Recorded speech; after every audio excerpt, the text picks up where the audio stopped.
بسم اللہ الرحمن الرحیم لا الہ الا انت سبحانک انی کنت من الظالمین۔ السلام علیکم، میں ہوں محمد آصف اوان، آپ دیکھ رہے ہیں میرا یوٹیوب چینل۔ اگر آپ انڈین گانے گنگنانے کا فن جانتے ہیں تو آپ کو اس ملک میں نعت خواں بننے سے کوئی بھی نہیں روک سکتا۔ آپ کبھی بھی بھوکے نہیں مر سکتے، آپ کو کوئی بھی دوسرا کاروبار کرنے کی ضرورت ہی نہیں۔ اس سے بڑا منافع بخش کاروبار کوئی نہیں۔ ہمارے ملک میں آج کل نعت خوانی کا کاروبار منافع بخش کاروبار بن چکا ہے، جو دن رات ترقی کی منزلیں طے کرتا جا رہا ہے۔ بس آپ کے اندر کسی بھی انڈین گانے کو کاپی کرنے کا فن ہونا چاہیے۔ ایک نعت خواں محفل میں نعت پڑھنے کے لاکھوں روپے وصول کر رہا ہے، اور اوپر سے جو ویلیں پھینکی جاتی ہیں ان کا کوئی حساب ہی نہیں، مگر یہ سب کچھ ان اسلام کے ٹھیکیداروں کے لیے جائز ہے۔ ایک بات کا دھیان رہے، جب آپ کسی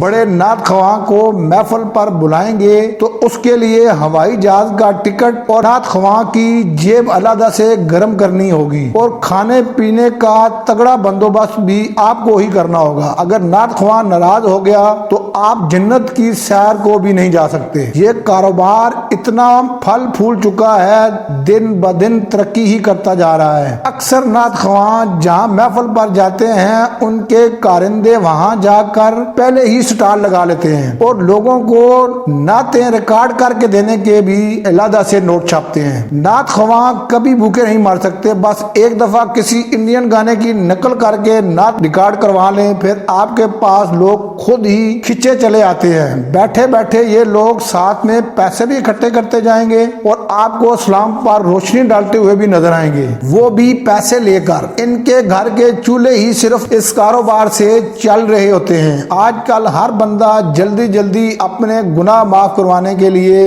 گھر میں محفل نعت رکھوا لیتا ہے، اور پھر بڑے بڑے نعت خوانوں کو بلا کر اور پیسے دے کر سستے میں ہی اپنے گناہوں کی بخشش کروانے چل پڑتا ہے۔ پھر نعت خواں آ کر انڈیا کے سب سے مشہور گانے کی نعت بنا کر محفل کا ماحول گرما دیتے ہیں، اور سامنے بیٹھے ہوئے عقل سے پیدل لوگ اونچی اونچی آواز میں سبحان اللہ کہتے نہیں تھکتے۔ نعت خواں کا دھیان نعت پر کم اور پیسے پھینکنے والوں پر زیادہ ہوتا ہے۔ جیسے ہی ویلیں پھینکنے والے کی سپیڈ تیز ہوتی جاتی ہے، نعت خواں کی نعت بھی لمبی ہونا شروع ہو جاتی ہے۔ جب تک نعت خواں انڈین گانے کی طرز پر پڑھی جانے والی نعت کے ذریعے سب کو جنت کی سیر کروا کے واپس نہیں آ جاتا، نعت ختم ہونے کا نام ہی نہیں لیتی۔